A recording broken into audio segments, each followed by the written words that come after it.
talk about exam one's content, and then look at any homework questions as sort of part of the review. If that's okay with y'all. But 7.3, we don't really have a whole lot left to do. I did sort of highlight here the things you should know for the exam. And I think there's about 4 more examples left that we'll look at.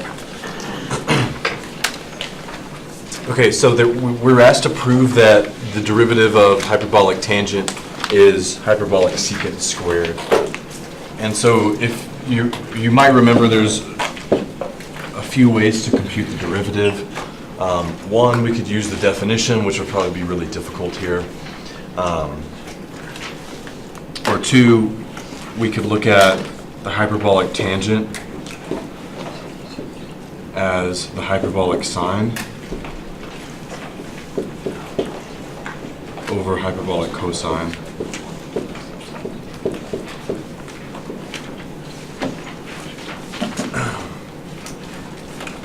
And then we could use the quotient rule for derivatives. So who remembers the quotient rule? Probably been a while.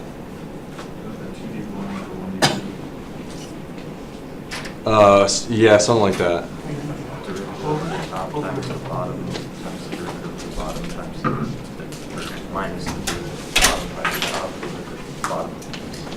Squared, yeah. So it was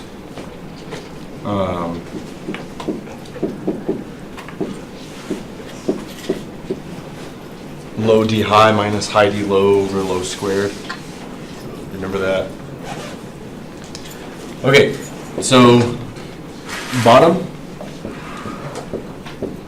times the derivative of the top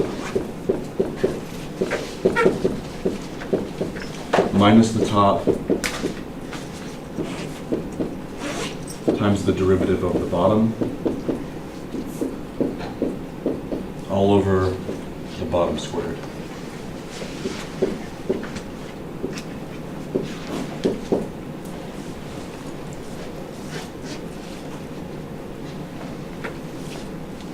So what's the derivative of hyperbolic sine?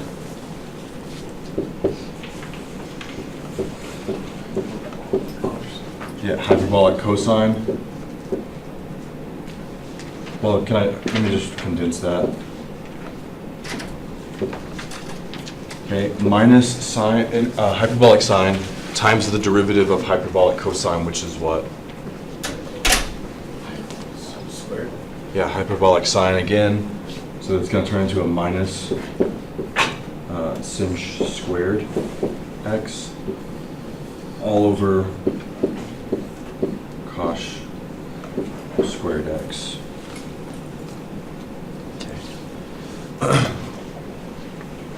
Okay, so certainly doesn't look like hyperbolic secant squared. Is there anything else we could do?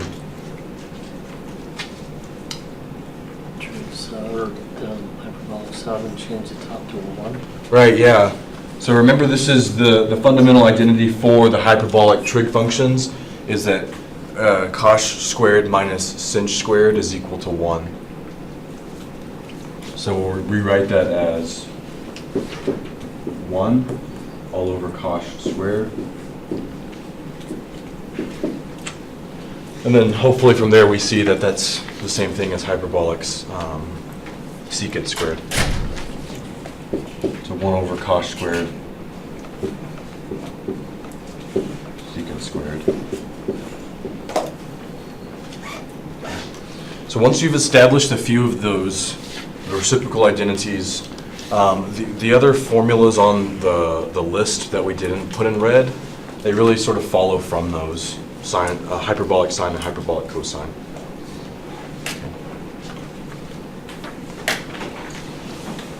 So, you know, if you ever forgot and you just remembered hyperbolic sine and cosine, you can do a lot with that if those were the only ones you remembered.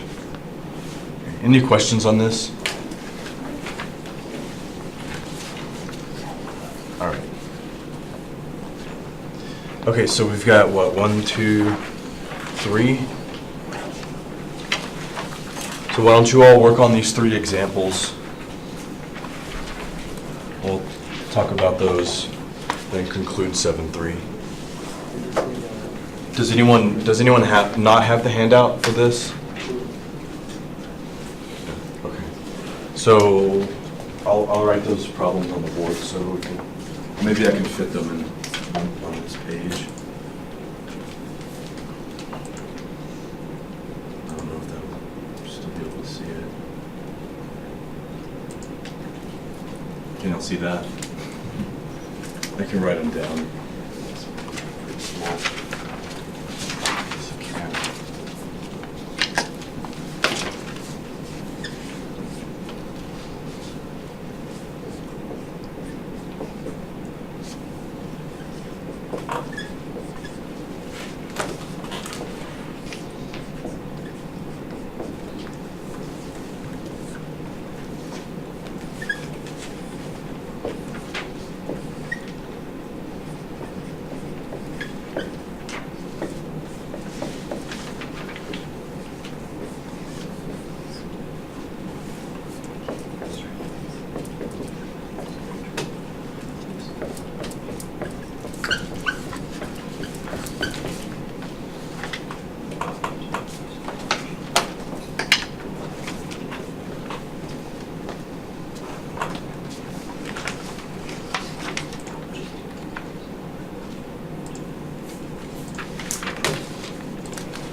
That, you sort of already accounted for that year over year. Because that's the six, yeah.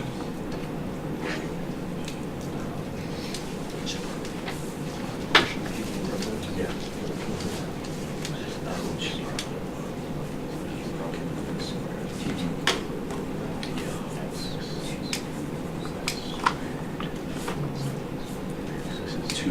-2x.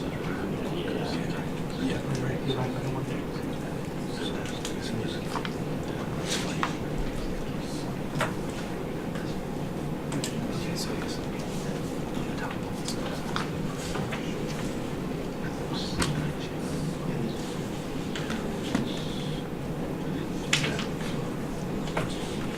Yeah, but you have to take derivative first. Yes. Oh, so this would be actually. So, so that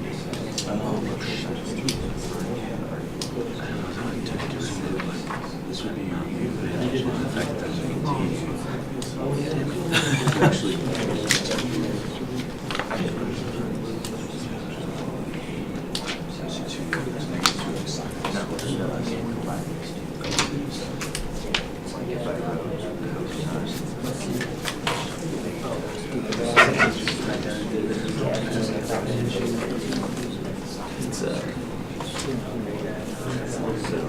There's an extra.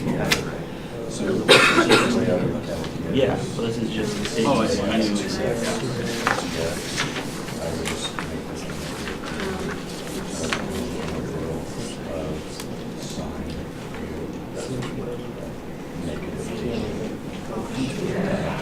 So that turns into negative. So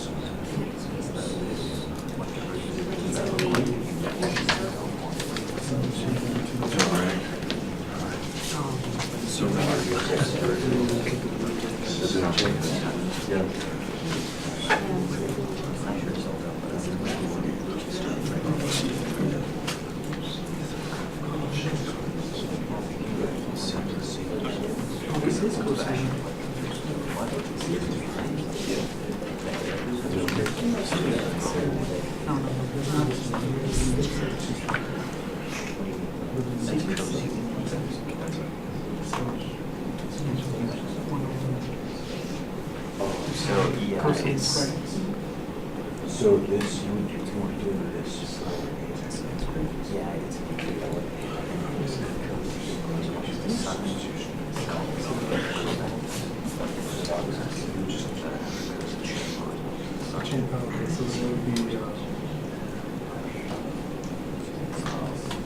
That is just the.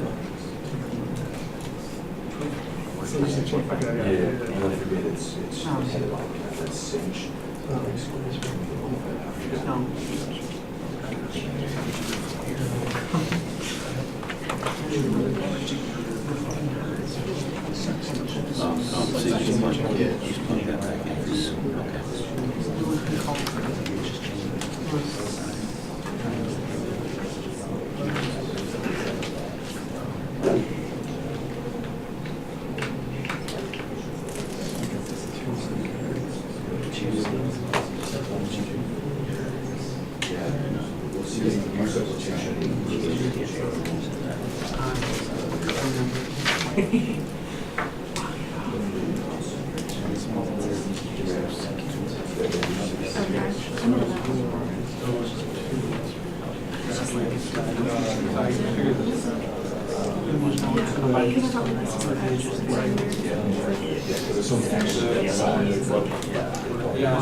Part of it is selection. So would you put the rule? Because I don't remember. Yeah, the line. Like you said, it's. No, I didn't, you didn't have to. I did go back, I was like, because I went. But you talked about what I was doing.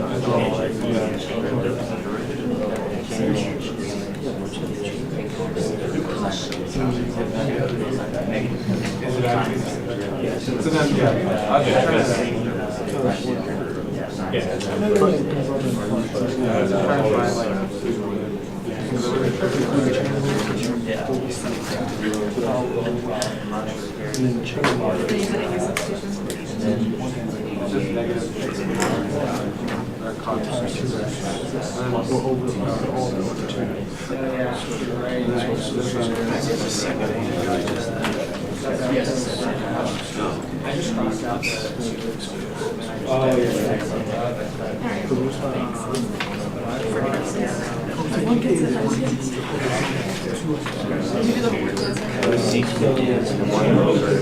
It's really easy to like if you're talking about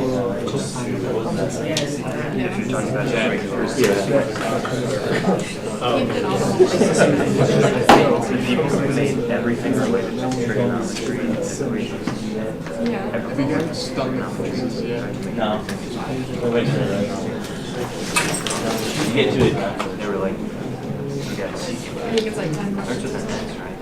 Is it like unlimited time? Yeah, basically. It says 2 hours, but if you know what you're doing, you don't need to worry about force. And the second time around, you have your answers for the first time, and you just completely readjust. It'll show you exactly how to do it. There's no reason to get 100% back. If it's like how it was your top one. When I find out. Yeah. No, I do too. I find that it might help you a little bit. Ignore the. My idea was. I'm taking it tomorrow. I'm taking physics test tomorrow and this test tomorrow. Yeah, it's gonna be a terrible day. So, yeah, I'm dreading it all week. It just keeps getting closer and closer. I don't know it's gonna be low. Well, for like hyperbolic. Physics test is not. No one has any idea what it's like. It's gonna be like the challenge problem, it's much harder, and you'll never have seen it. Thank God. Yeah. It's basically what he said. Like you won't have problems, but it's square. Just the way he like teaches his class, I'm like, You need to read some. yeah. I don't know what the hell you're talking about. Because like, I'm doing the homework, it's way easier than you're making it seem. I don't know. It might be a train wreck. Honestly, we get a whole sheet. Yeah, I'm making that thing tonight. I'm just gonna go through every like summary page and just run it all. I hate the shit that Taylor did, like the uncertainty. That's the worst thing. We don't want to have to take what we do. I forgot that was one version. But he's only doing chapters 1 and 2 with the one thing, so Yeah, really so- that just means chapter 2, because chapter 1 is nothing. Yeah. So I'm hoping that stuff isn't too bad. Yeah, I got like 4 or 5 hours of testing tomorrow. Oh, okay, so you assign you time. That's basically. right. You don't have to like drive. No. I mean, if you did, I would start with the derivative of cotangent. Yeah, but what's the square?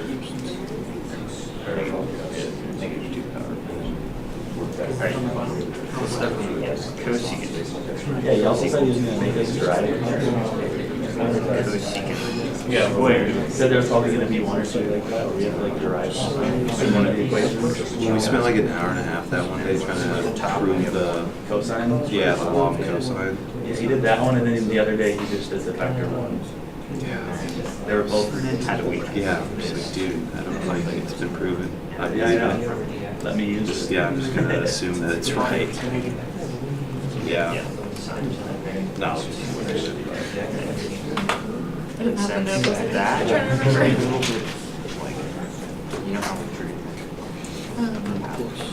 How did you do that?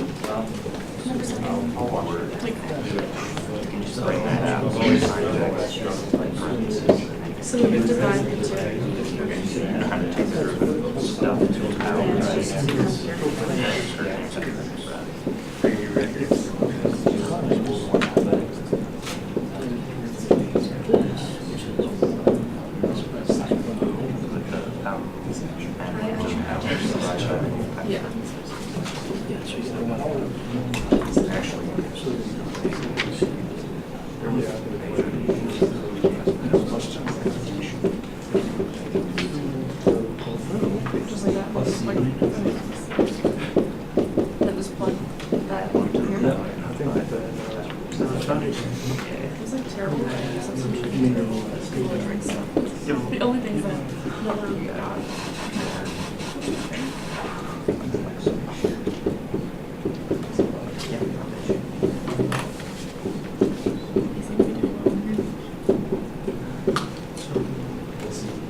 All right, I believe most of everyone had that one correct. Do y'all have any questions on that?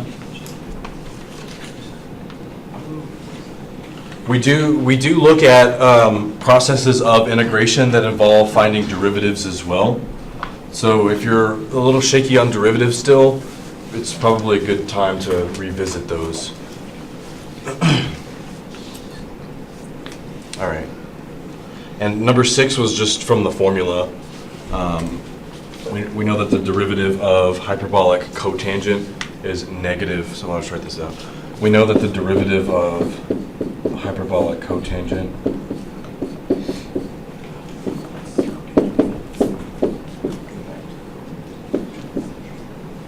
is negative cosecant, hyperbolic cosecant squared. So again, we know the derivative, then we know the other side's integral, or antiderivative. So you don't want us to like work that out? No, Just I do mean, it. yeah, it'd just be like if I ask you what's the antiderivative of hyperbolic cosine, you could just say it's hyperbolic sine.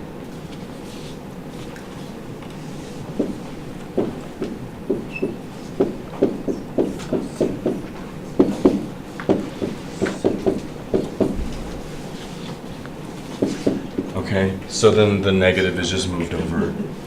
That's all that's. So the answer is negative hyperbolic cotangent.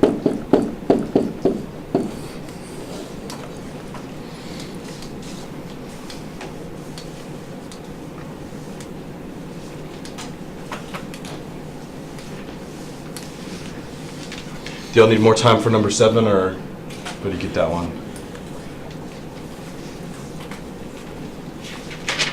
All right.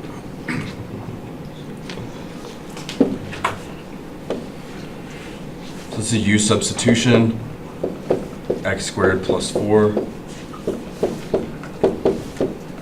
du is 2x dx, or 1/2 du is x dx.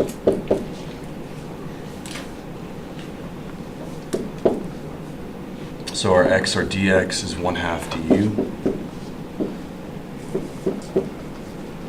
We have the hyperbolic sine of u.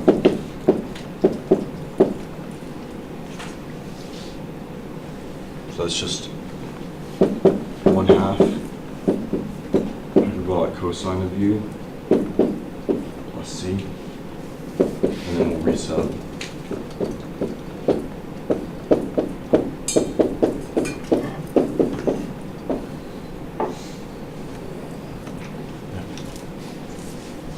Any questions on that? Yeah. Negative cosine? Well, if it were sines and cosines, yeah. Oh, wait. Yeah, so don't get these confused with your standard trig functions, because they are a little different.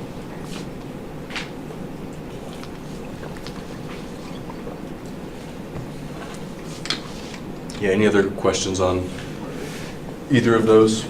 Was number 6 negative? Yeah, negative hyperbolic cotangent. So is this the only one that isn't negative that no one can use? And the other- What do you mean? With like with cosecant, hyperbolic cosecant, would that be negative hyperbolic cosecant, hyperbolic tangent? Oh, yeah. Oh, Derivative of cosecant. Yeah, because the derivative of just hyperbolic cosecant negative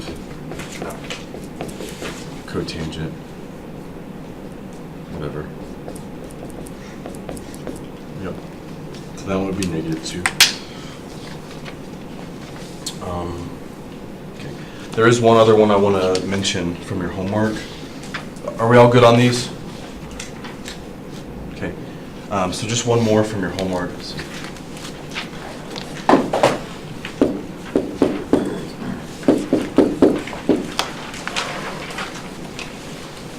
Was the definite integral from 0 to natural log 17 on hyperbolic tangent.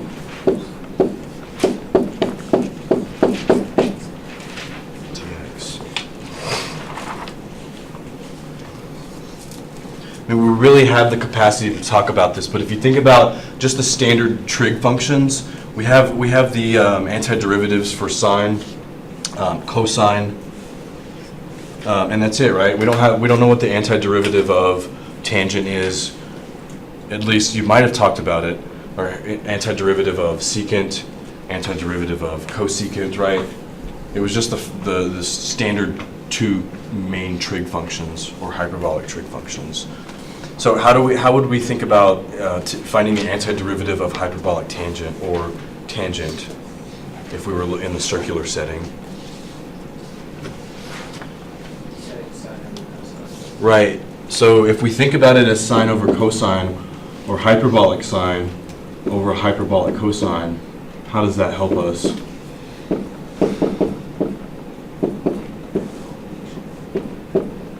Sorry, say that again. You can just take the integral of each individually and just subtract the 2. Yeah, it wouldn't be that straightforward. Remember, the antiderivative doesn't distribute across products or quotients.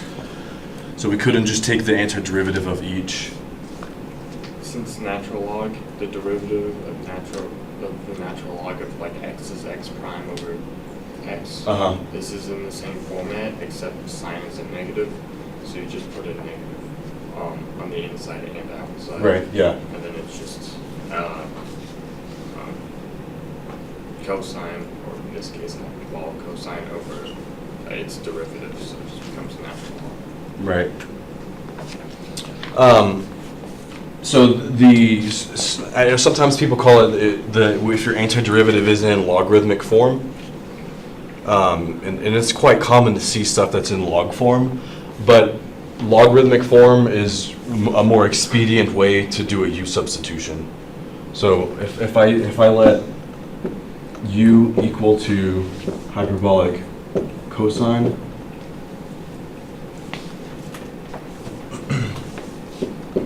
then du is hyperbolic sine.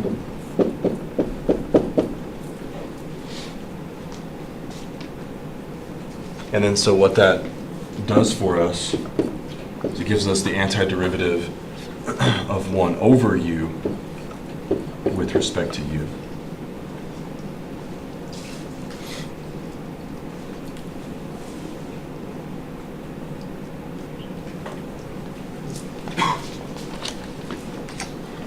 So those are kind of based on the notion that, the antiderivative of 1 over x dx was the natural log of the absolute value of x. Or if we looked at it in a different way, the antiderivative of u prime over u would be just the natural log of the absolute value of u plus c.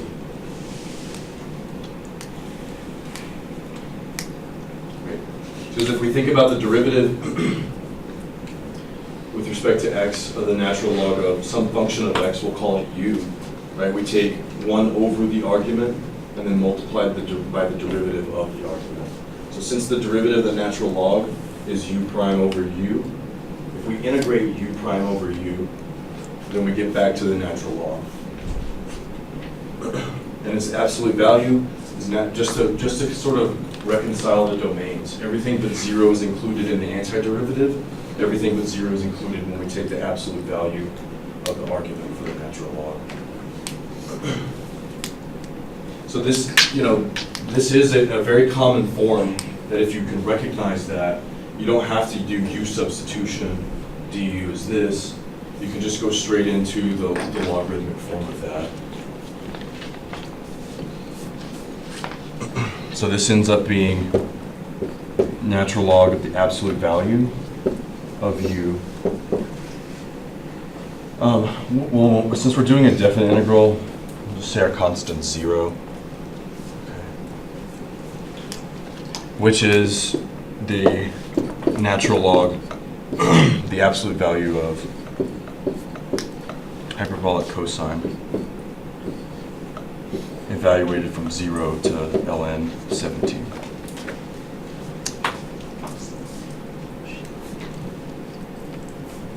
Yeah. So on a test, would we be expect? Well, yeah. Would you need a calculator to get values out of that, right? Well, yeah, do we need a calculator for this? No, because how is hyperbolic cosine defined?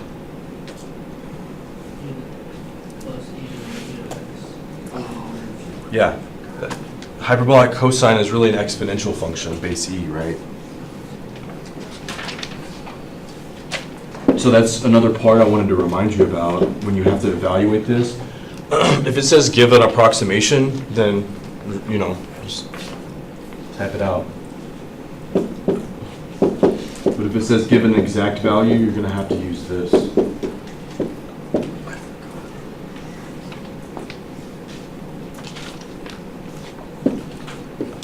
I mean, it's not going to be awesome or anything, but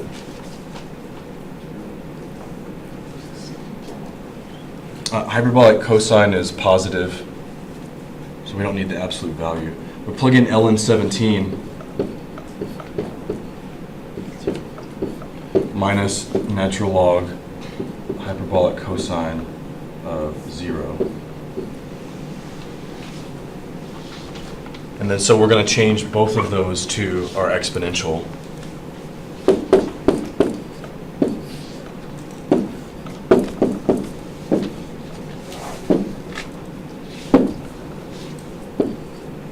So that's just e to the ln of 17 plus e to the negative ln 17 all over 2.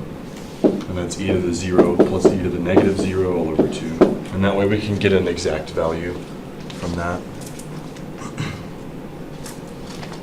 Okay. Whatever that is.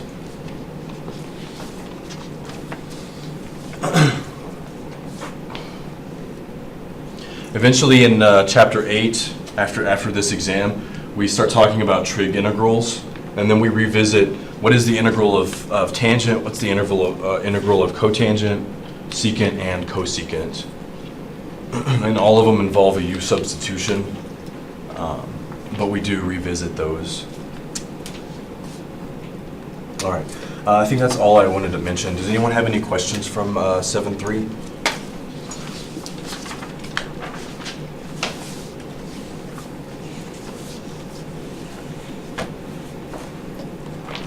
Yeah.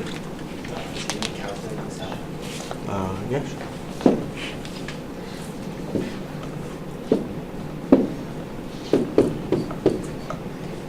So what's e to the 17 plus e to the negative 17? Plus 1 over 17, right? Yeah, so e to the ln 17 gives us 17. The negative comes up to the 17, and so that's ln of 1 over 17 all over 2. Get here. So we have 1 plus 1 over 2. So that whole thing's, that whole the second term is just 0.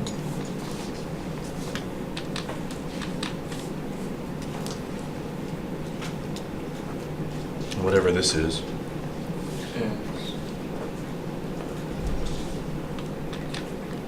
What's this? Huh? 17 plus 1 over 17 over 2.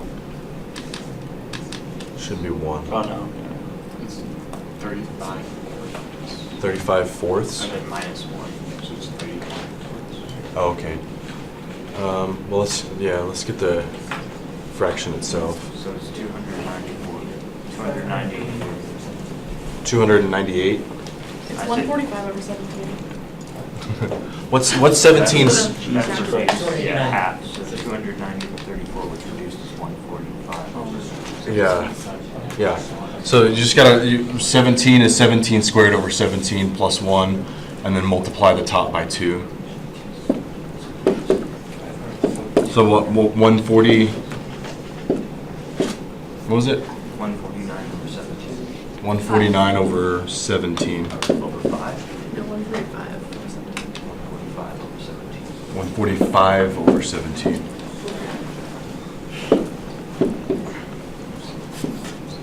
Arithmetic is hard. So that's the exact answer. We could get the approximation if need be. That's pretty much it.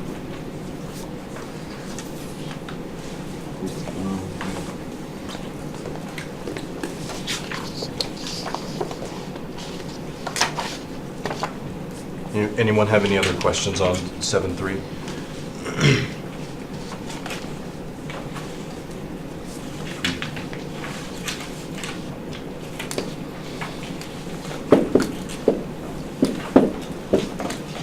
So we'll call this exam 1 content.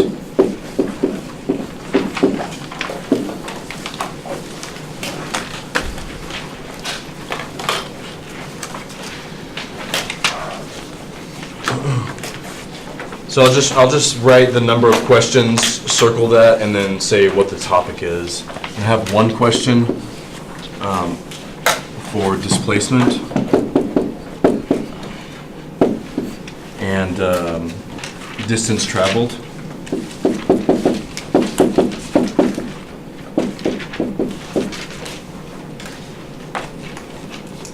You should be able to identify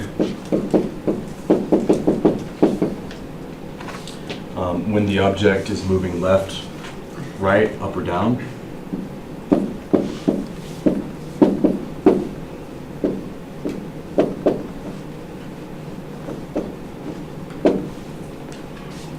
Is that convincible as the word object?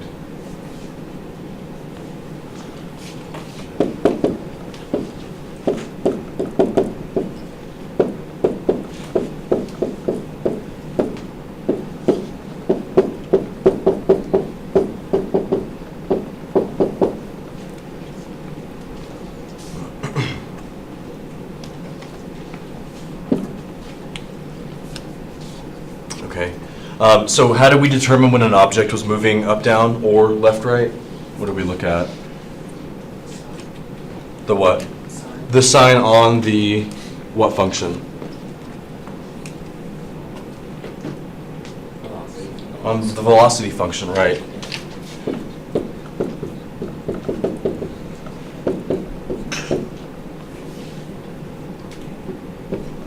Maybe I should have said right, left, but whatever. Which entails then you have to remember the formula for displacement and for distance traveled.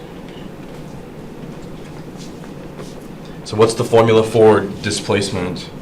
Change in position.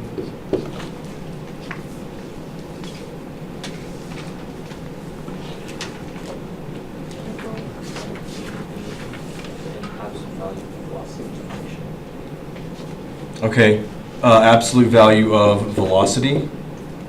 Do you all agree with that? I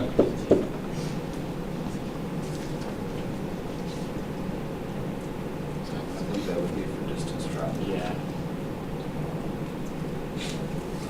Distance traveled, Is not absolute value. right. Distance traveled is the one that involves the absolute value.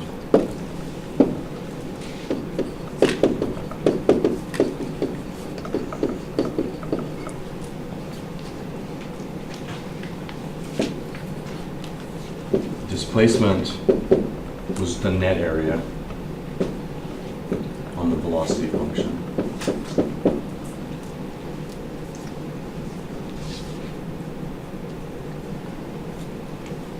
And so the examples, excuse me, the examples we dealt with where we did have to compute distance traveled always had a graph involved or ask you to graph the function. So that's how those show up. You've got to know which areas are positive and which areas are negative to compute the absolute value of that. Do y'all remember doing those? Been a while.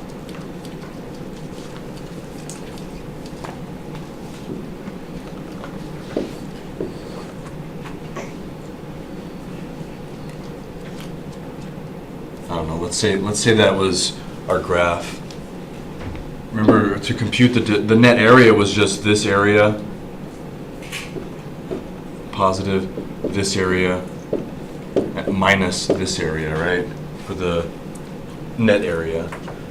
But if we know where this function is mainly negative, really, from here to here, I don't know, let's say from 2 to 3, then the only thing we do to find the distance traveled, the areas that are above the x-axis or t-axis or whatever, those are fine. You just leave those as they are. But the areas below, we have to look at whatever this function is.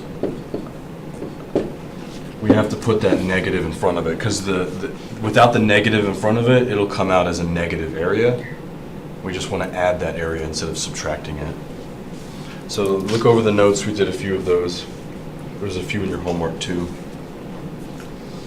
All right. So one of those types of problems, there's going to be 6 problems for the disk or washer method.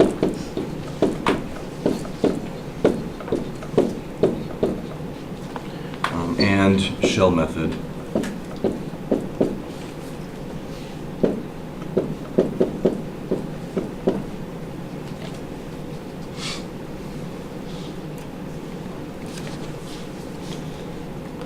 Some of these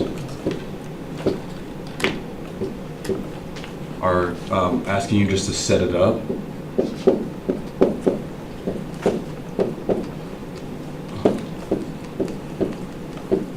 Some are set up and evaluate.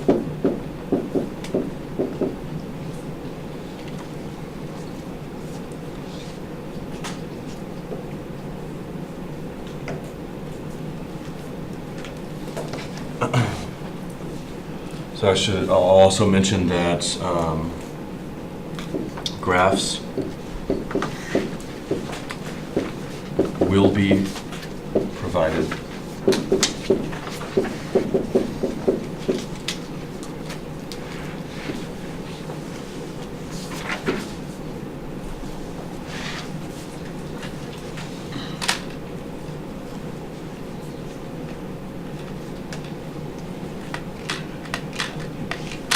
So there's 6 of those total. There's not 6 disk questions and 6 shell questions, just all together. There's one question for arc length.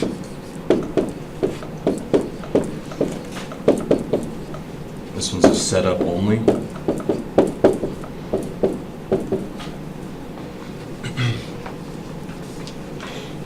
What was our formula for arc length?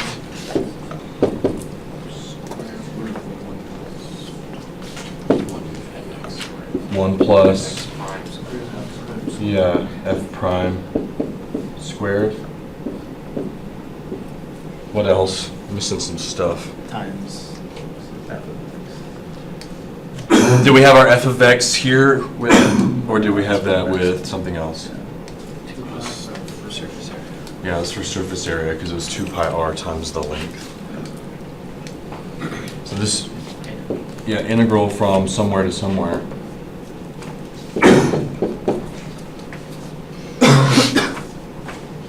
So that was our arc length formula. Be one of those. There's also one surface area question.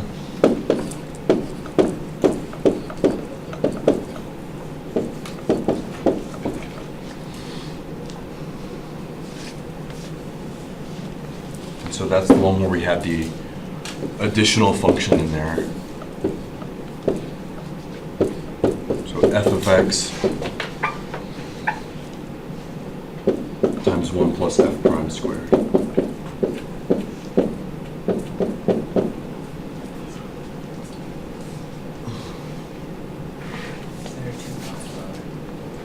Yeah, so we had f of x was our radius. We have a 2 pi times our radius for the length of our cross sections. And then we've got a similar for if the solid is revolved around the y-axis, then it's just, you know, function g in terms of y times 1 plus g of y prime squared dy.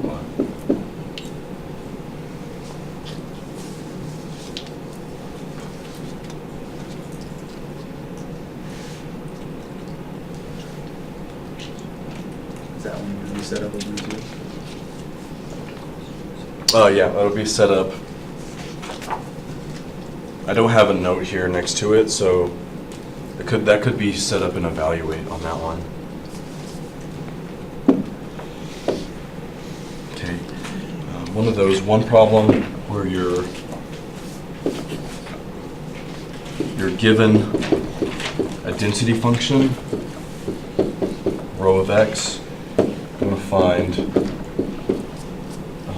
mass.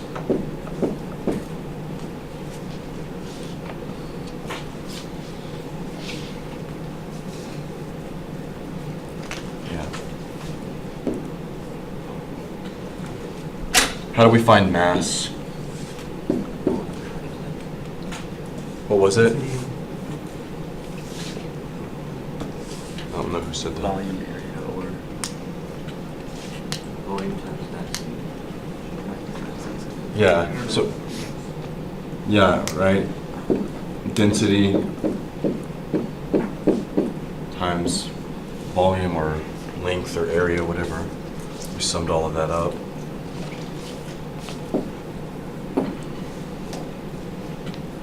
Okay, so one of those.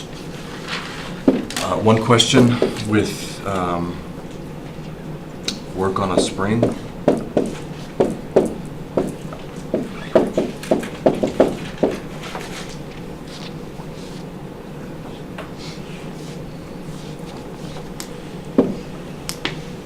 This was, work was the integral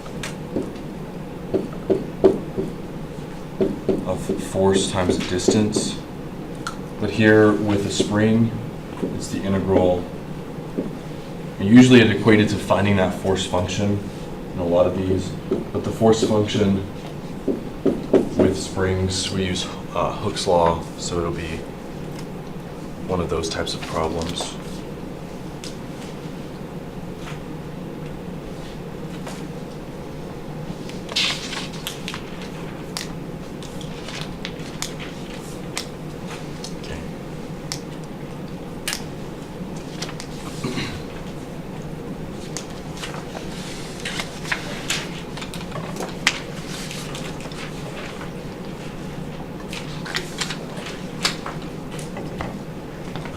I'll do one more here.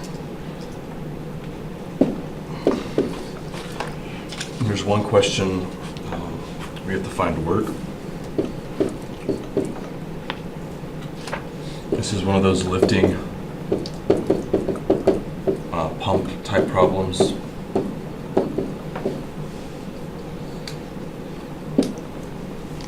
And then so for this one, we use density times gravity from integral from A to B. The area function, area of the cross sections, h minus y dy.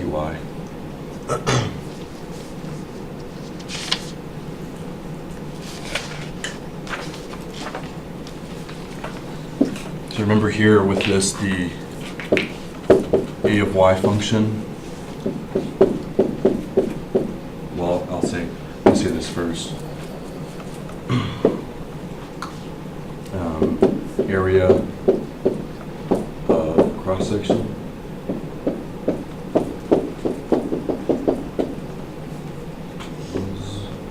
Which that depends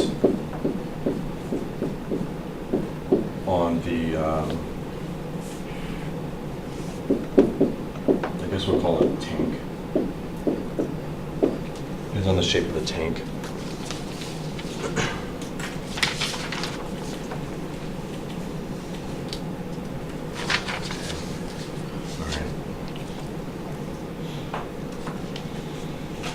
I'm gonna start a new page then.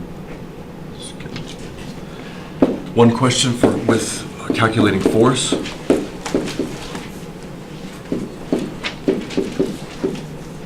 On the dam face.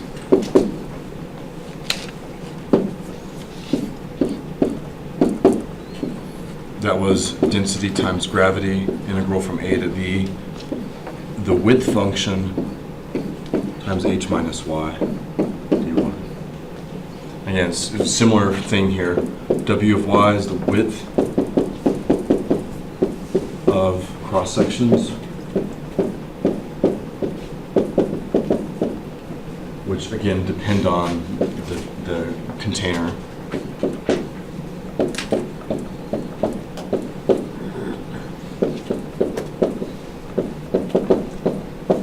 So those are varying.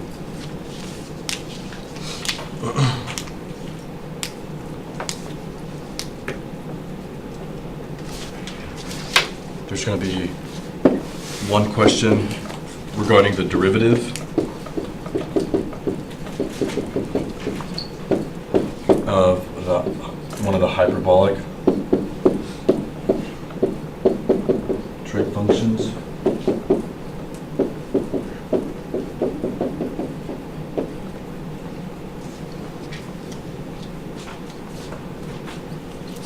And there'll be two antiderivatives.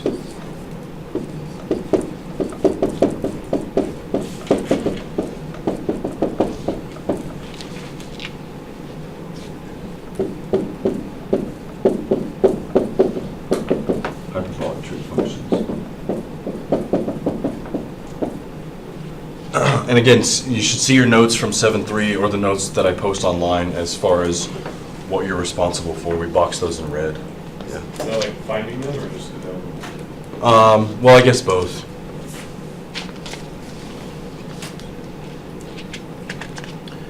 So for the derivatives, I'll say also that you should know the definition of hyperbolic sine and cosine.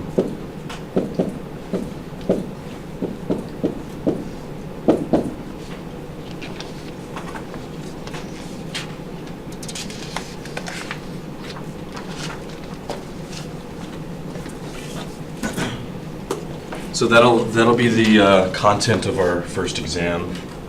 I know that's not anything terribly specific, but I do hope it helps. You can sort of focus on what you study. So does anyone have any questions about that? How are the questions made? It depends. It sort of depends on how much work is involved.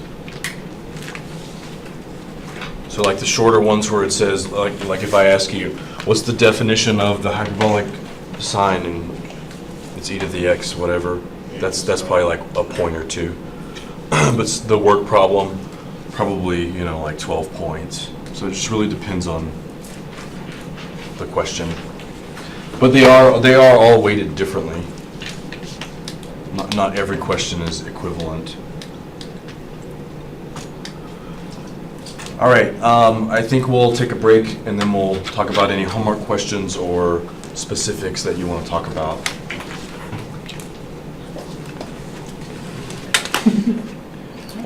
So just to point out here that we have the exam reviews here on MML as an additional homework assignment that's not graded. There's a lot of questions, yeah. So the intent is not to overwhelm you. The intent is, if some people want more practice, some people are okay with just doing a couple of problems and then moving on. But if you want more practice, then those are there. So, I don't know. Maybe the first 10 questions all cover displacement The next 10 questions cover disc washer. So if you're comfortable with those, then, you know, don't do all of them unless you have time. Okay? So I hope that's not overwhelming, but that's the intent, is just so that there's additional practice if needed. So view this as a practice, not as, oh, these types of questions will definitely be on the exam, because it's probably not the case. But if you can do all of that with no problem. Yeah, you'll be fine. I honestly think, and I could be biased, but I think that my exams are a little easier than a lot of the homework questions, because they give you really messy values to work with sometimes. You know, stuff like that. I think that if you can get through your homework, that you'll be fine on the exam. Assuming that you're getting through your homework without looking at your notes or help me solve this. Is this how it usually be set up as far as the exam? Yeah, probably something similar. If not, we'll move on so that we're not taking a group test. So that's kind of how the exam reviews will be. They're just additional practice. Okay, I did want to mention that. So anyone have any questions on the homework that you want to look at? Or something specific you want to address? Yeah. 6, 7, number.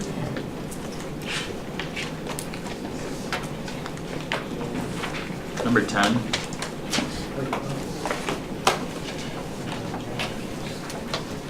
Oh, wait, just a quick question about the Yeah. context.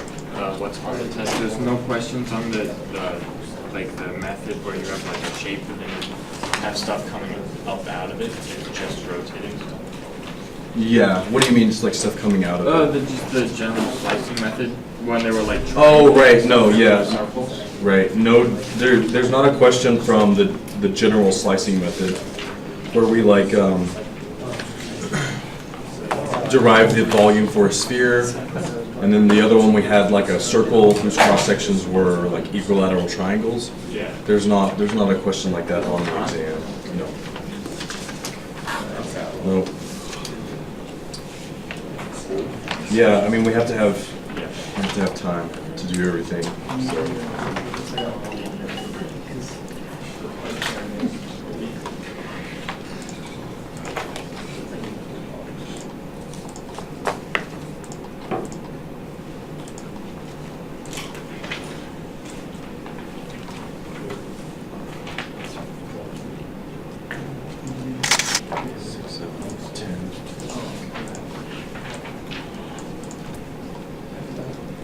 So, dimension of a small dam, assuming the water level of the small dam, the shape of the dam is a semicircle, by the total force on the face of the dam. Okay.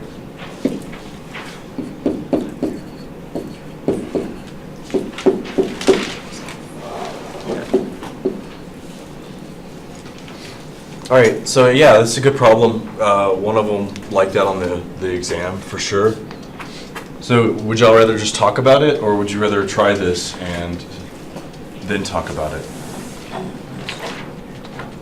Talk about it. All right. All right. Okay, so the total force.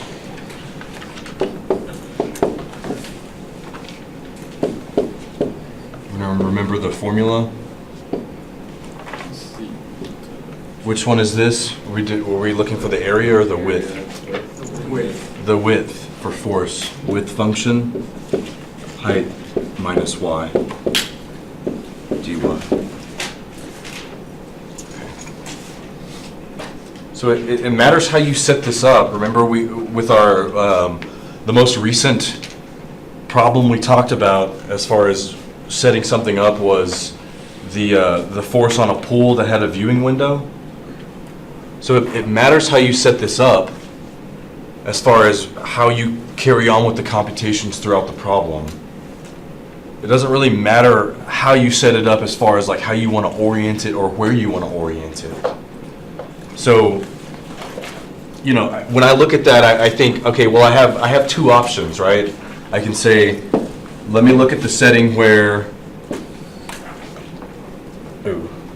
Let me look at the setting where I set it up.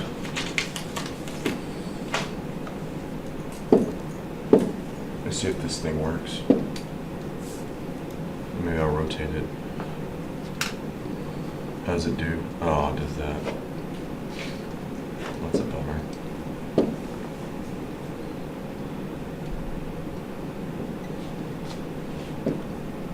Okay, cool.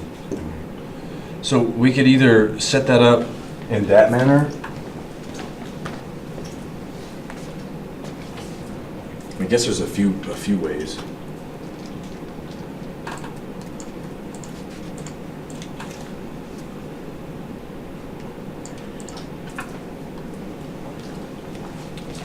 Let's just say this is one way, and this is the other.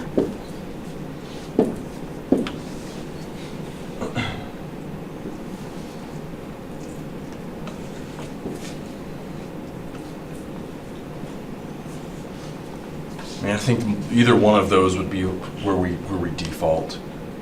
Maybe you could rotate it 90 degrees.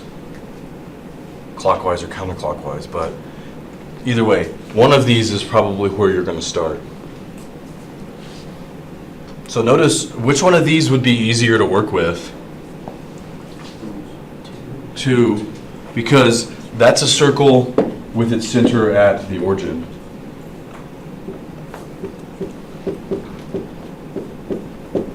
So you don't have this shifted circle equation to deal with. And the radius? No, actually no.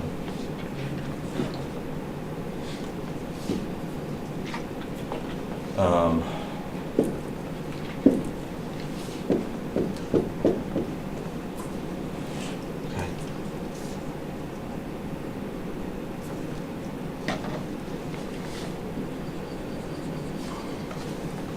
So when we look at that circle, when we look at its equation, then we can say it's x squared plus y squared equals radius squared.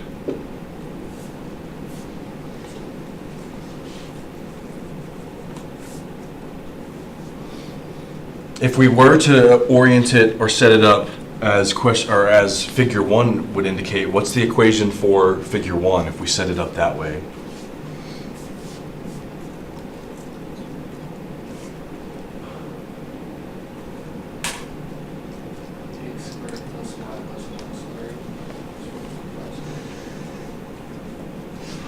Not quite.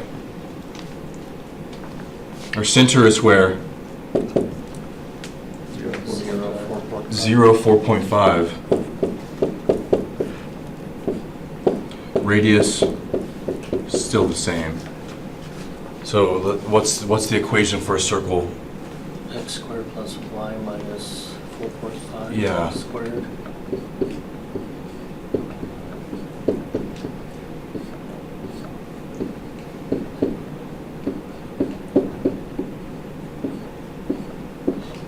So in setting 2, it yields just a slightly easier formula to work with. So for that reason, I would go with setup number 2. You can go with setup number 1. We're going to integrate with respect to y, because here's our cross sections.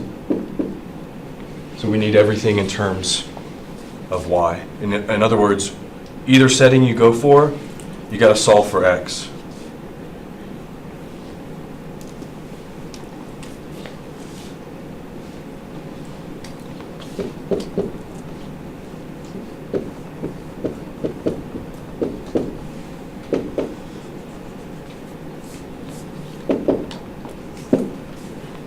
So we have x equals to, what is 4.5 times 4.5?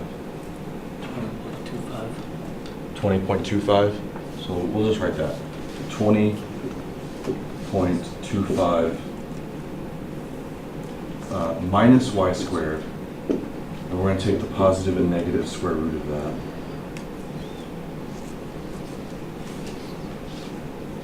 Right. So we chose to set it up in number 2. What part of the equation are we dealing with? Negative. The negative, right? Well, let's be careful. Yeah, so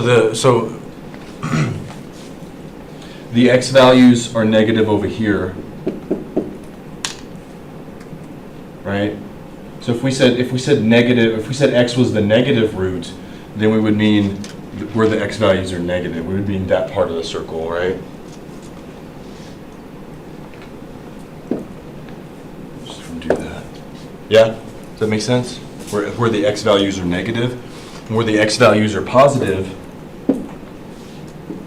we have all of that stuff. So we're thinking about the equation of the circle because here are our cross sections. We need to measure the width of the cross sections. They vary depending on where we're at. So maybe let's go ahead and address the height minus y. What would that be? The height minus y. Negative y. Do y'all agree with that?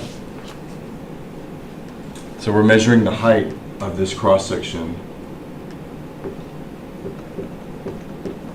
Top minus bottom.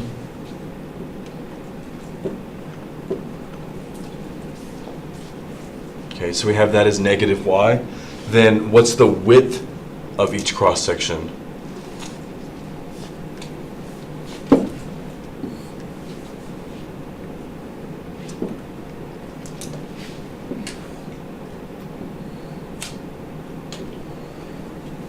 Just keep working over here.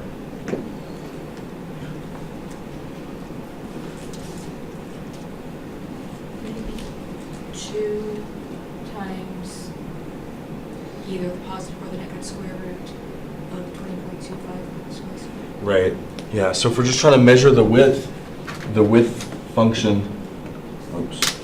the width function itself is just this distance for that particular cross section, or this distance here. Regardless, it's the right function minus the left function. Yeah. Okay.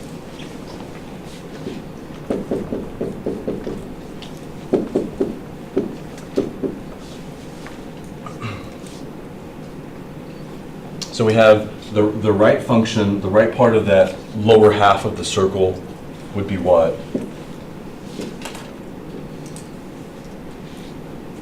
I'm running out of colors here. So this part of our circle is described by what equation? 20.25 minus y squared. Yeah, the positive root, right? Because x over here is positive.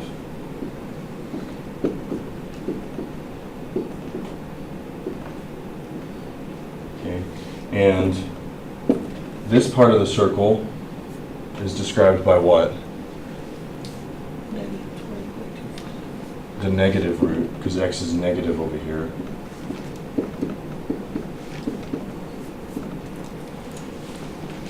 But when we do the gold minus the pink, it's the positive root minus a minus root. So you get 2 of those, right?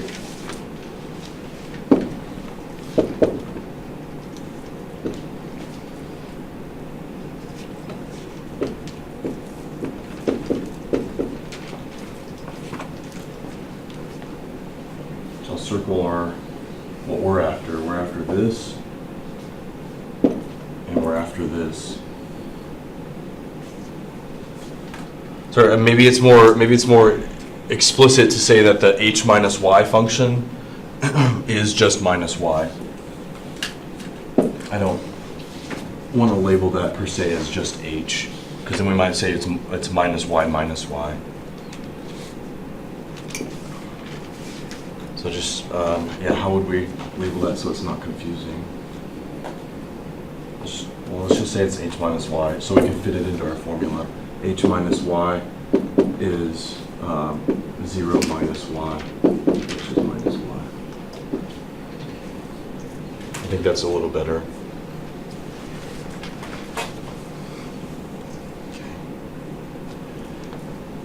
You have a slightly different approach over here, but it's very similar. Your equation's different because the equation of the circle is different.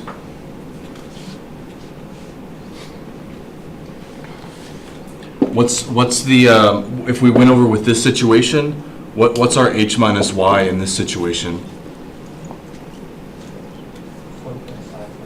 Yeah, 4.5 minus y. This one would be 4.5 minus y.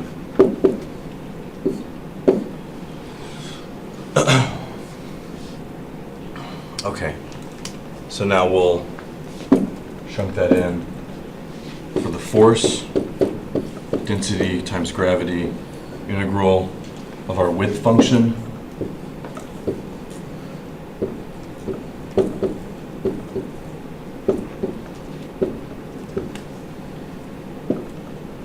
Times our height.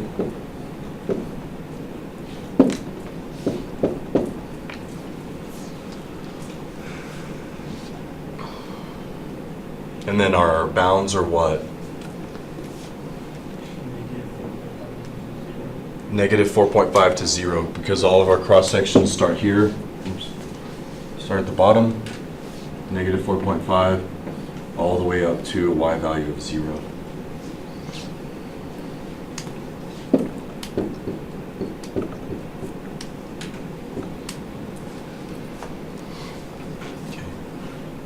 So how would we find the antiderivative of this? It's a u substitution, because the inside function of the root, its constant multiple of its derivative is setting out here.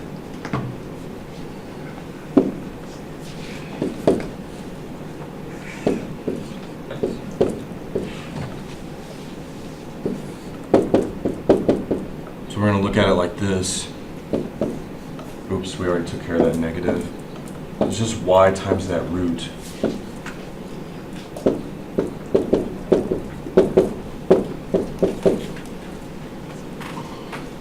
I mean, granted, we don't have nice values to work with, but that's the setup. Any questions on what we've come up with? Wouldn't you want to leave the -2 in? You can, yeah, because we see that if I left the -2 in here instead of out there, it's just a matter, I guess it's a matter of preference and how you like to do your u substitutions. But if we left the -2 in here when we said let u equal to 20.25 minus y squared, then we've got a straight comparison. du is negative 2y dy. So if we left it in there, then we wouldn't have to factor in a constant after our u substitution.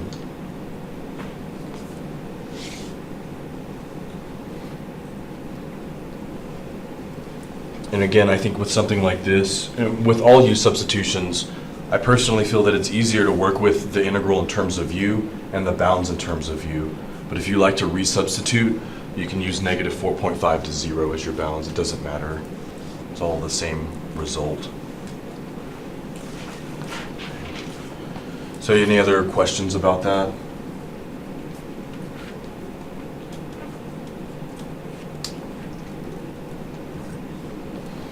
So with these work and force problems, generally they do give you a figure like, hey, here's the trough or here's the dam face. You know, you want to set that up so that it's yields the, I think, the simplest equation possible.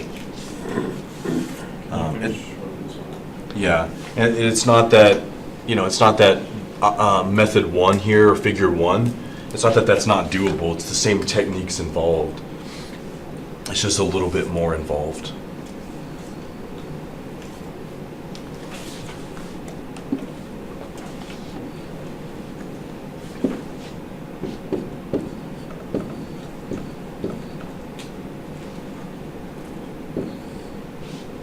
So we have, what was that? That's our du, that's our u.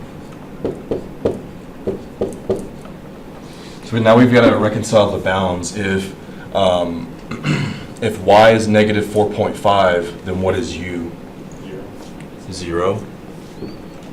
And if y is 0, then u is 20.25, or 4.5 squared.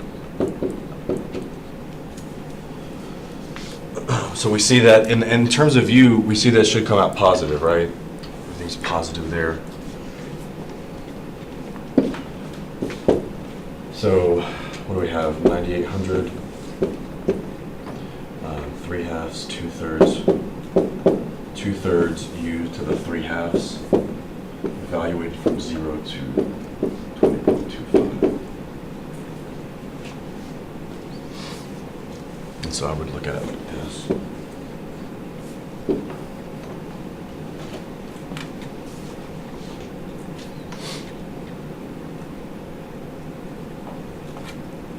Let me go back up to the problem real quick. Okay, it doesn't say there.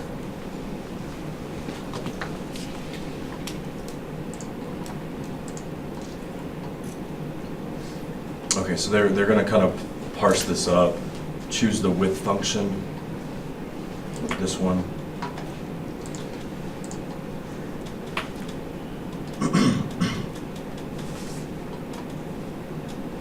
Oh, so they say type exact answers. And then they'll probably want us, I just want to see how they want us to evaluate it, like how, if there's decimal places involved. Yeah. I don't know, I'm not concerned about that one. Use scientific notation. Okay, so we'll. All right, so yeah, people with calculators might help out here.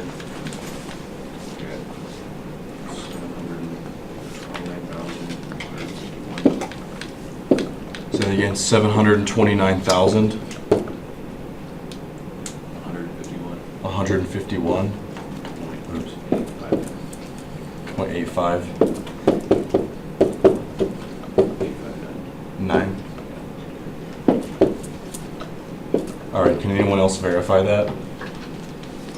Yes.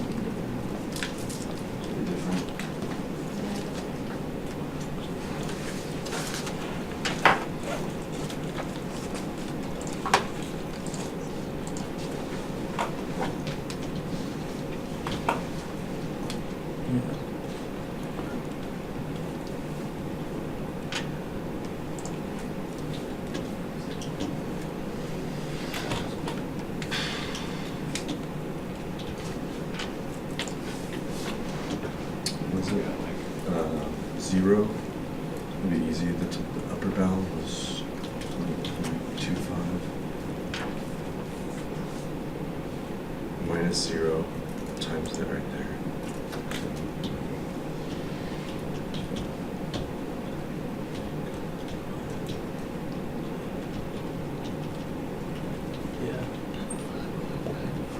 I guess it, cool. It's a whole number.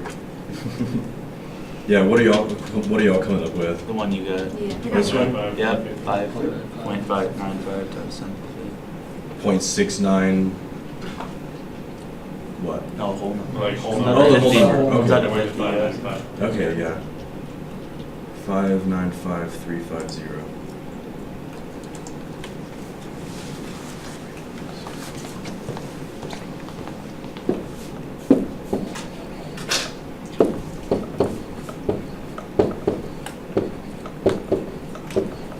That was right.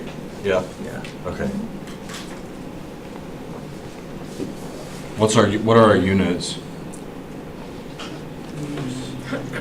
Force in.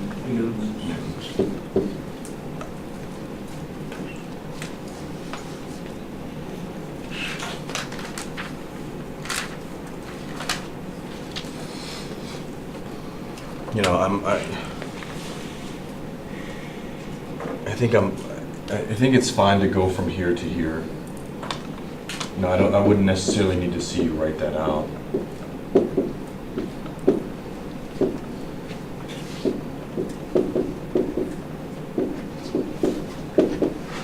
I don't necessarily need to see that.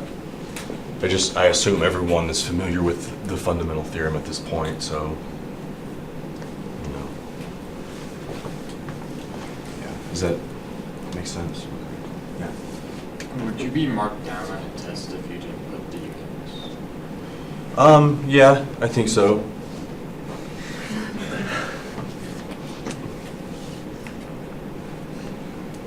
For those that are listening. No, just try to remember them. I don't think it's detrimental. Really, all I'm focused on is sort of your ability to set the problem up and work through it. Yeah, okay. So other homework questions or other things you want to look at?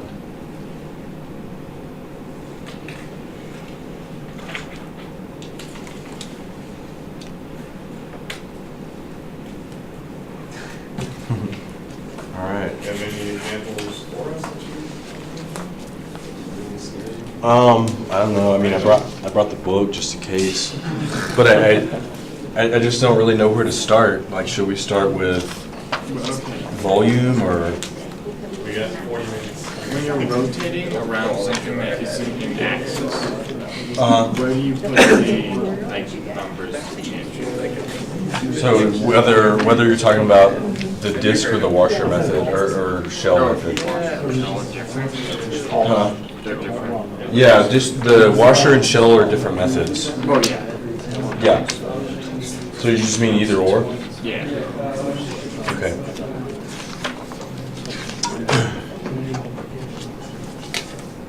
Well, I don't know if I want to look that one or not. Let's see, this is the washer method.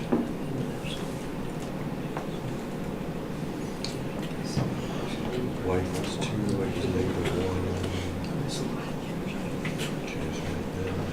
So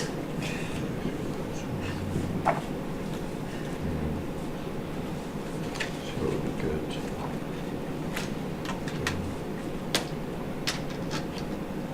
Okay, yeah, we'll try this one. I could look for one for the shell method as well. Okay. So we'll say find the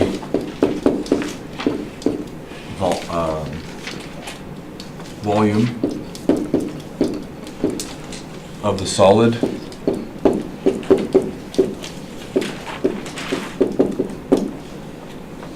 generated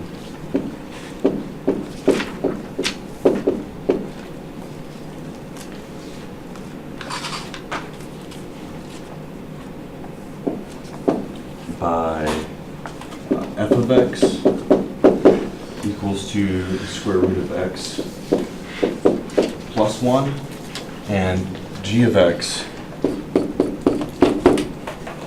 equals to x squared plus 1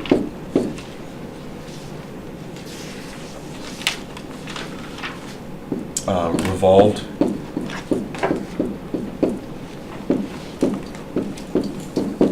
about the line y equals to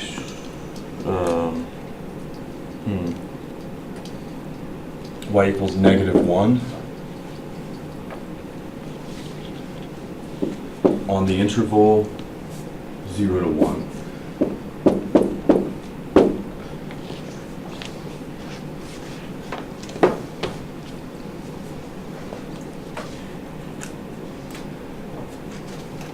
So, first thing is, on the exam, we'll have a graph.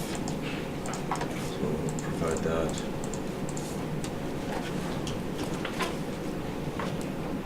Go back, sorry. Plus.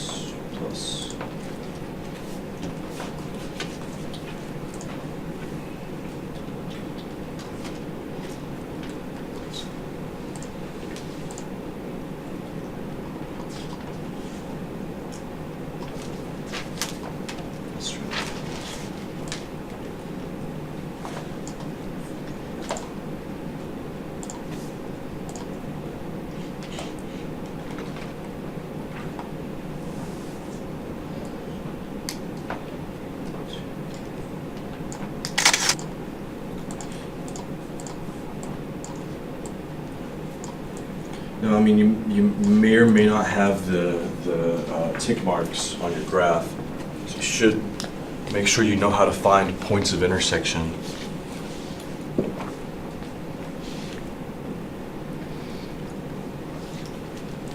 And hopefully that one's clear, that's at 0.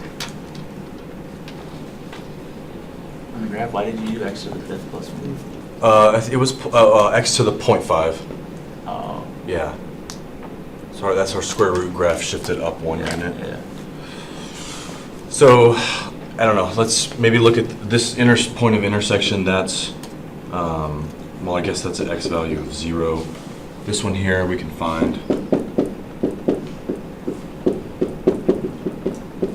I mean, it's already, it's there, but let's just remind ourselves to find the points of intersection so the two curves equal to each other.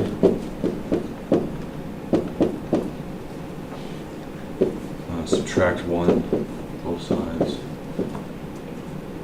Square both sides. Factor.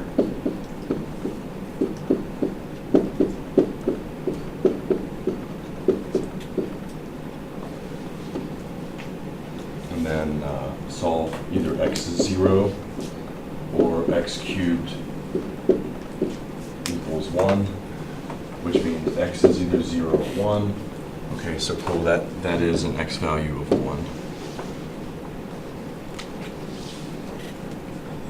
With these problems, you should just be careful with the wording of the question, because it always wants you to find the area or the volume bound by, this function, and this function. So make sure, like, if you're looking at the graph or you're drawing it out or whatever you're doing, that you're sort of highlighting the region that's touching all 3 of those or 2 of those or 4 of those or whatever. Otherwise, you end up with the wrong region and you end up integrating the entirely wrong thing, right? So a lot of it is based on the initial setup. Okay. And we're revolving it around the line y equals to -1.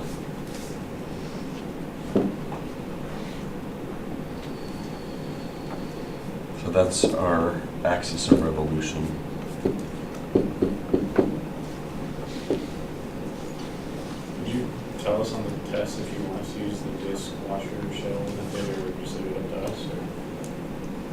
Or? Yeah, I might just, yeah, I don't know. I'll leave that up to you.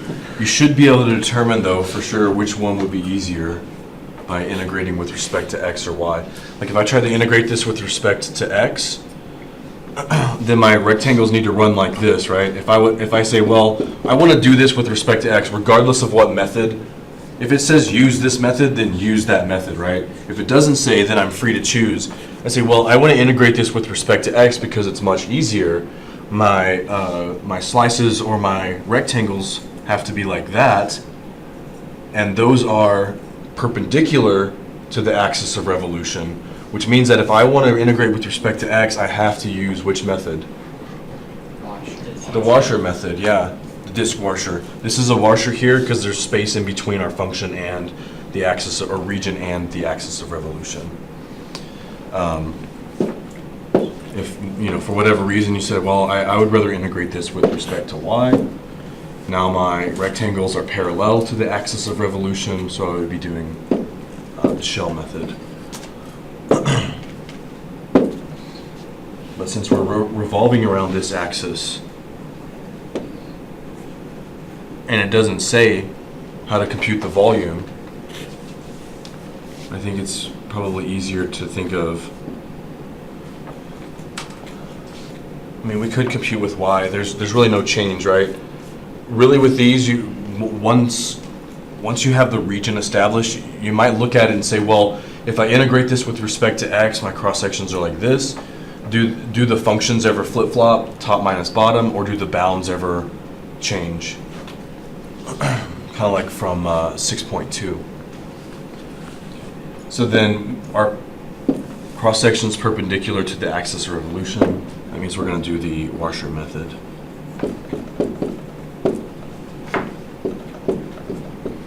Okay. So then we've got to remember what's the formula for the washer method.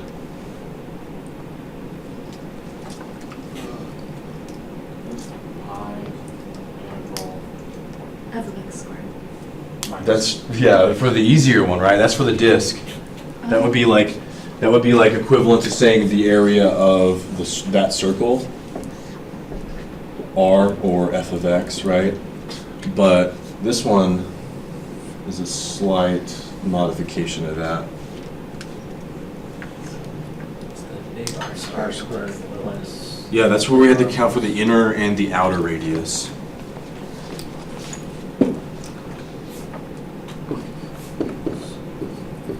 Get pi times the inner radius squared. We just write it up here.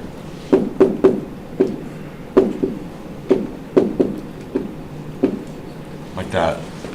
And then we'll fit it in what we need to fit in here as far as the functions.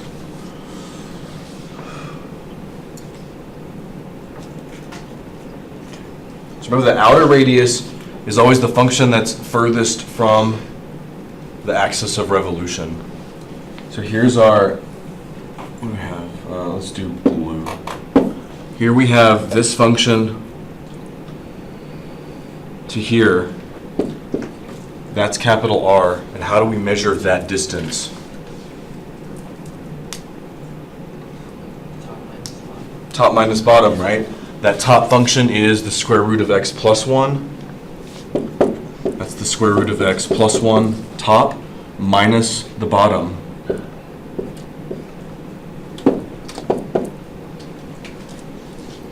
So that outer radius is measured by the square root of x plus 2.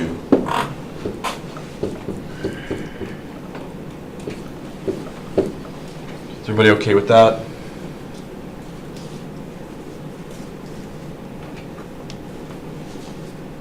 So there's outer radius squared.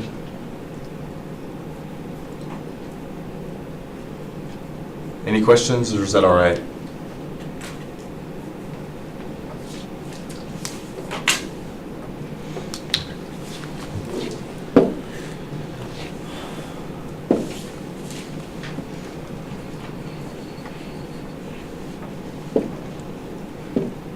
Inner radius, distance from the bottom function to the axis of revolution. Again, distance measured by top minus bottom. Is that x squared? Yeah, x squared plus 1 top minus the bottom. That's going to be x squared plus 2 squared.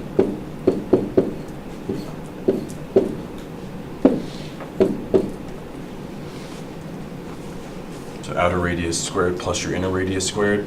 Both of those are times pi, multiplied by pi. We have that.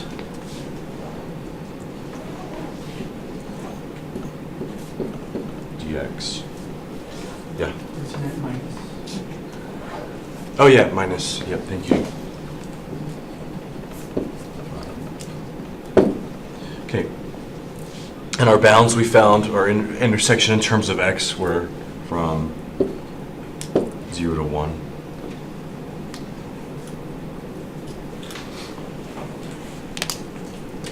So that's going to be our setup. The integration here is a little tedious, but you would expand, combine what you needed to combine or could combine, and then you're integrating just powers of x.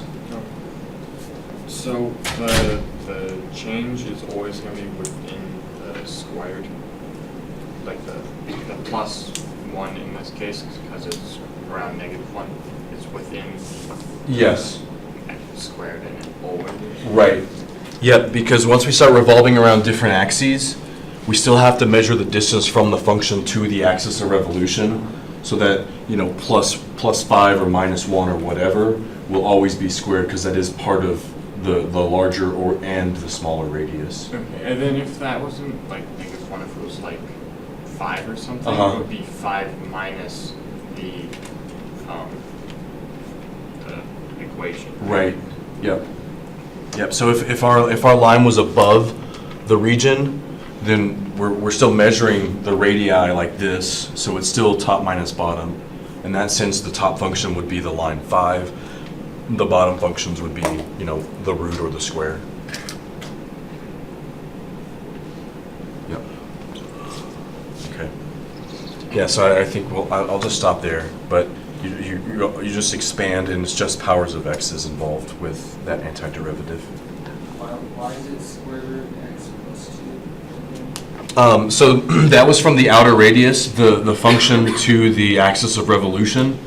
So that outer radius, or the large radius, was measured by the top, which was the function, minus the bottom. Yeah, but the plus 2. So that's the x plus 1 function minus the bottom. So we have x plus 1 minus minus 1.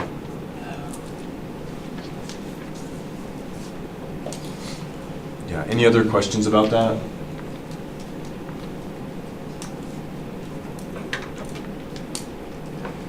Okay. So as far as the shell method goes, your rectangles or cross sections would be running parallel to the axis of revolution, and it's a different formula, right? The shells were circular cylinders, basically, with a really tiny thickness. So your shell formula is 2 pi RH, and the radius and the height are determined by the function as well. Actually, most of the time the radius was x. So let's address the question here, if it's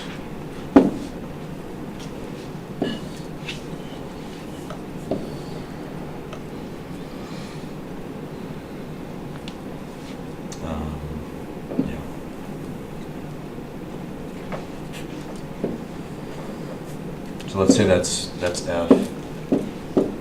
This is G. And we wanted to use the shell method and revolve around this line, whatever this is. We'll just say again that's y equals -1. Let me change our region just so it's a little bit more straightforward.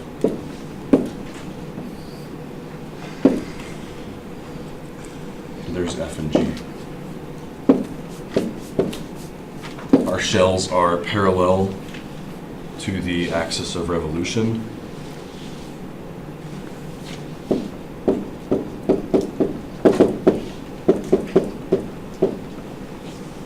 Or we thought about that generally as 2 pi x, I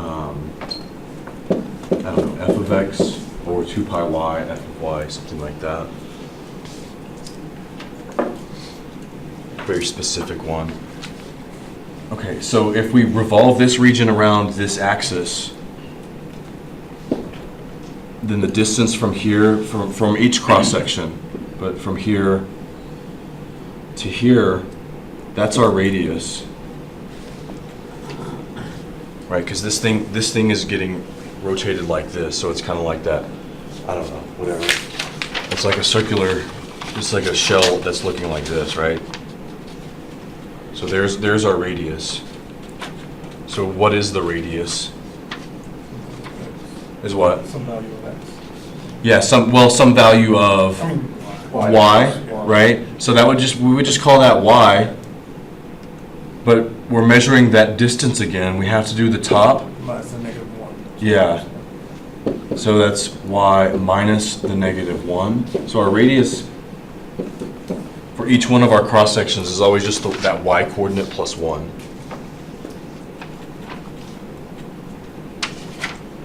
And then the height of each shell is given by this distance here.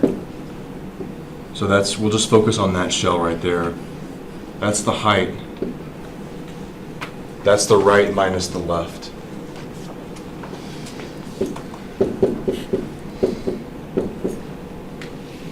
Whatever, we'll just say that it's G minus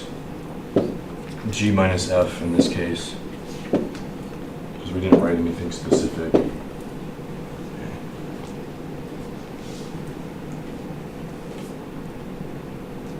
So that's how that changes with respect to the shell method. It changes your radius. Does that make sense? Does anyone have any comments or questions about that? Yeah. So setup, this would be 2 pi integral of parentheses G minus F parentheses y plus 1 parentheses. Yeah. Yep.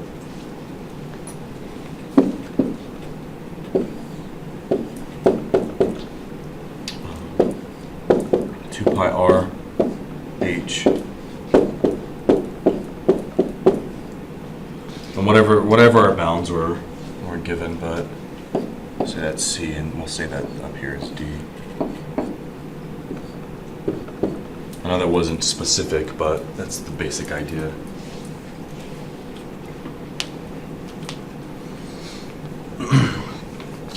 So I don't know about how you work these problems, but I would always draw it out. Mark my cross sections. Just how I kind of showed everything here, that's how I worked all of these problems out. I never looked at one and said, oh yeah, I'm just gonna write this out. I always drew those things out. So I hope you do too. Otherwise, certain things are easy to overlook. Okay, so is that all right? Any other things you want to look at? Probably 6.3, 6.4.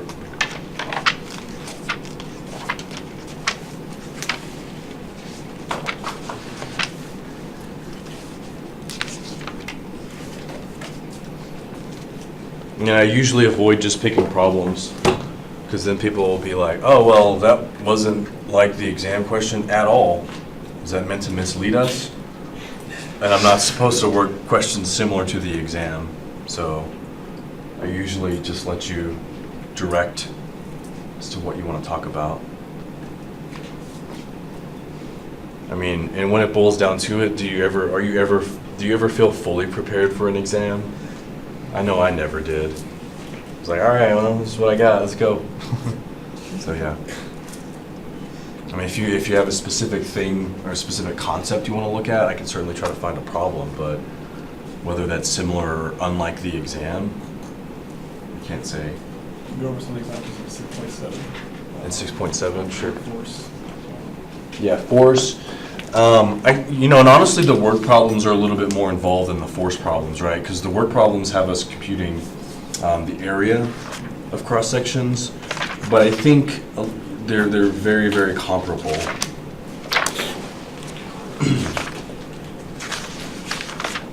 Problem is there's not a whole lot in this. I don't think there's a whole lot of variation in this textbook as far as what we've seen in our notes, or with that force example that we just looked at, because everything I see here is we got a cylinder, we've got a conical tank. We did one of those in class. The trapezoidal trough. Yeah, that's really all I see.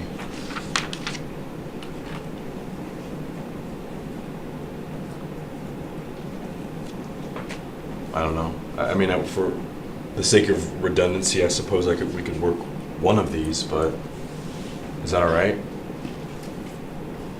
Just to work something similar to what we've seen already? Yeah? No?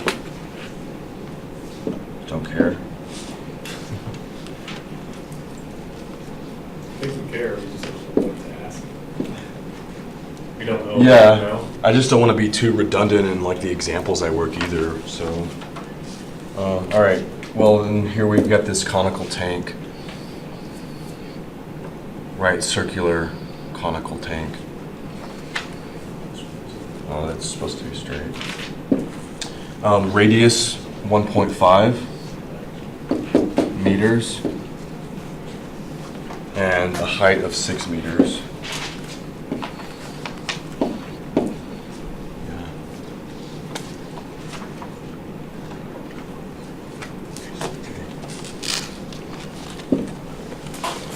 So if this tank is full,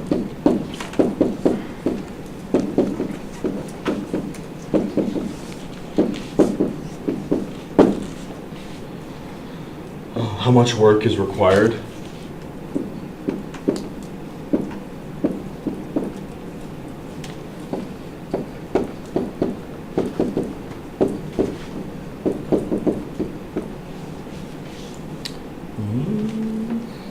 To pump the water out.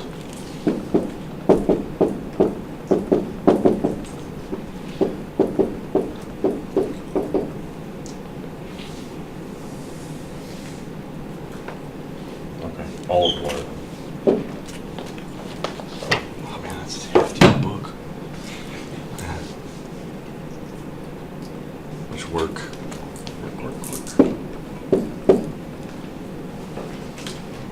Okay. So our formula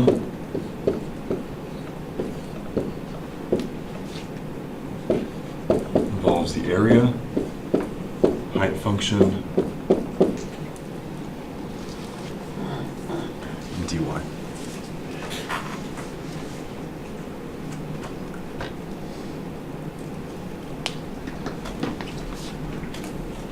So again, it matters how we set these up as far as the orientation is determined. When we look at a cross-section, what are the cross-sections? If I slice through here, my cross-sections are what? Circles. They're all circles.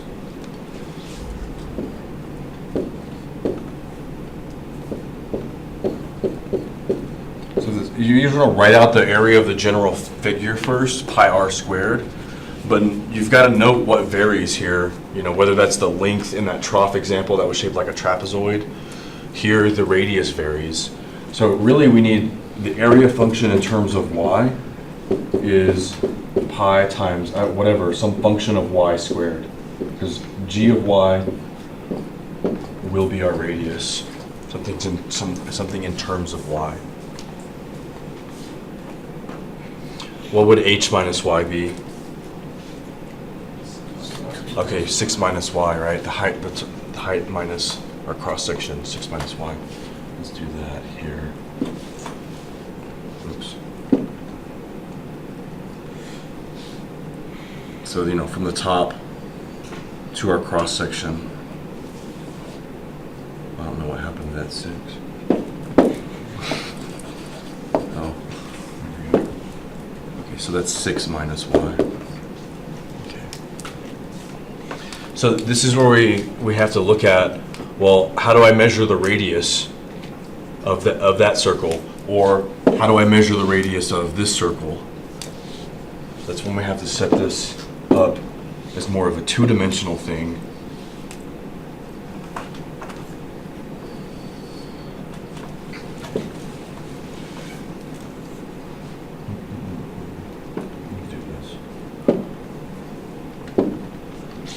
So I think it's a lot easier to set that up with the corner at the origin. That way we can utilize symmetry. We wouldn't have to find both equations of those lines there, right? So we just use symmetry here. Because really all we're after is, well, what's the equation of this line? Because again, what I'm trying to measure is this radius, the distance from here to here, right? So that's, I don't know, whatever, call that radius 2 or radius 12 or whatever it is. So the radius, again, we're running this way, right minus left. But utilizing symmetry, we can say it's just the right function minus the axis, which is 0.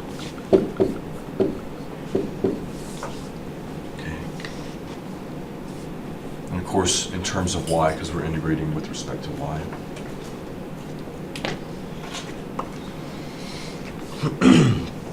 So then the question is, it's a line, so do I know the slope and do I know the y-intercept? So I'll just say that double, here's an arrow. There's some form of mx plus b. It's easier to find it that way and then solve for y than it is to, maybe whatever. So you have the point 0, 0. What's this point up here? 1.5 comma 6. Do y'all agree with that? Okay. So the change in y over the change in x, our slope is 6 over 3 over 2, right? 12 over 3. Our slope is 4. And our y-intercept is 0, so that's pretty straightforward equation. Y equals to 4x.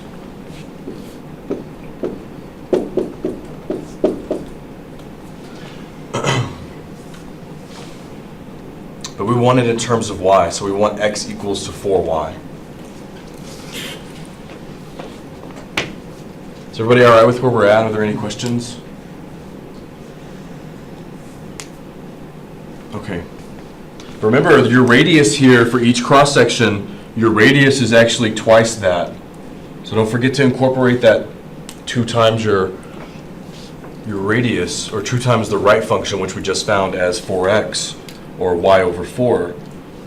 Otherwise, things will be off. Okay, so we're going to take this.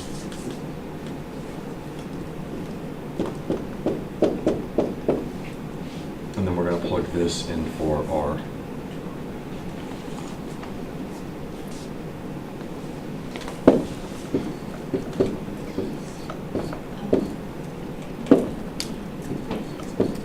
Okay, so the radii are y over 2. I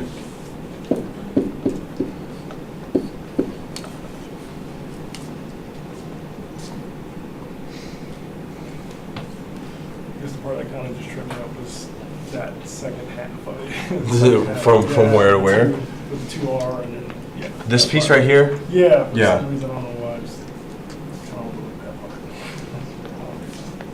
Like right now, you mean? No, I'm just saying like in general. In general, Yeah. okay, yeah. I mean, you could always find this other equation though, right? Mhm. We could always say, well, I'll just do this and do right minus the left. Yeah. If that's something you tend to overlook, then, it might take a little bit longer, but if I tend to overlook that, I would just say, well, what is this point? That way I can get the equation of that line and just subtract the 2. Isn't it the diameter?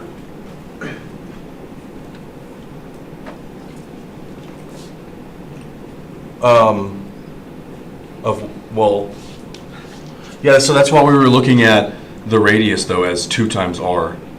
I mean, it's 2 times, is the right function minus 0. So we were saying, what is this thing right here? Right? Oh, right. So if we did say that this is the right minus 0, multiplying that by 2 then would be the diameter of each circle, right? Yeah, so my bad. We don't need that 2 there. That's if we were just measuring the entire thing. Okay. So we should say here, sorry about that. That the radius would just be the right minus 0. Okay. So the radius is just y over 4.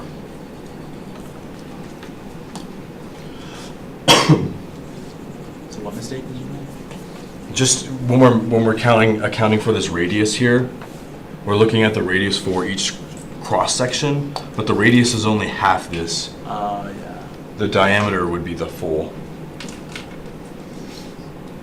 Yep. So then that goes in here for this, which is this. So it was, all of that work, and for all of these, the width function or the area function, that's primarily where you're going to spend most of your time trying to figure out what those 2 functions are.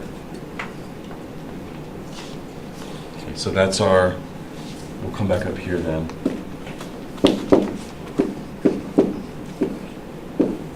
Pi r squared, y over 4.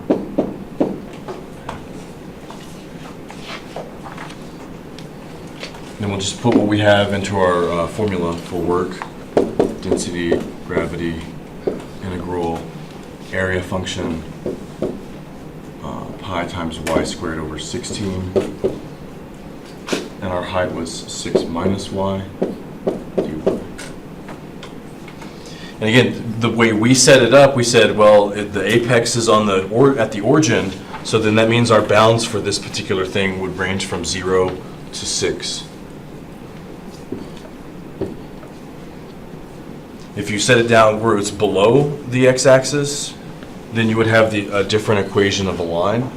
Your bounds would go from -6 to 0. the height would be negative y.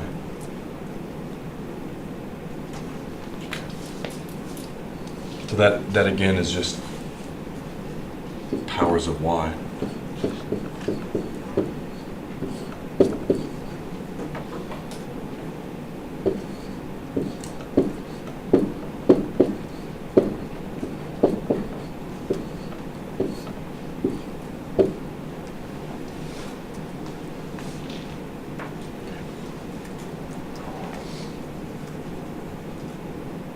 All right, yeah, so that's our work, whatever that turns out to be, that's our setup.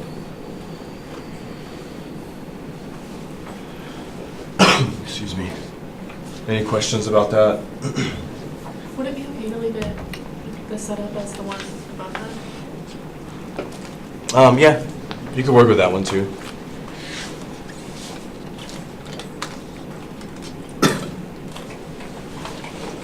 Is that all right?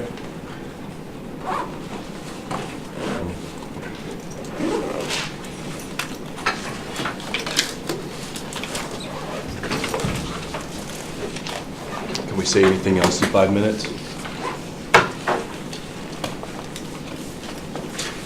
Just make sure at some point you're studying, hopefully without your notes or references, just so you can kind of gauge yourself as to what else you need to look at. Yeah.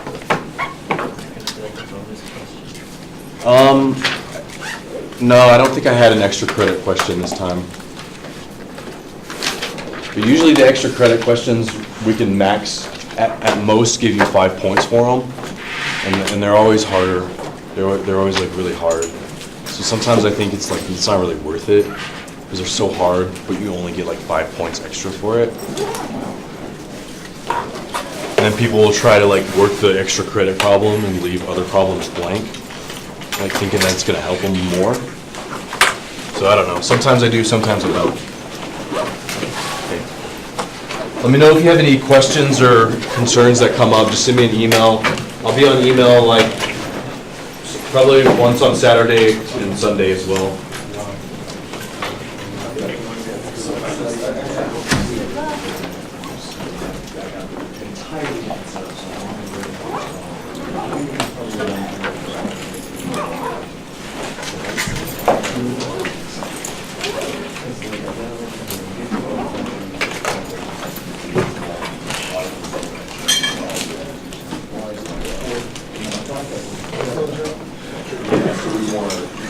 When you double it, you're really saying 2R when you double it.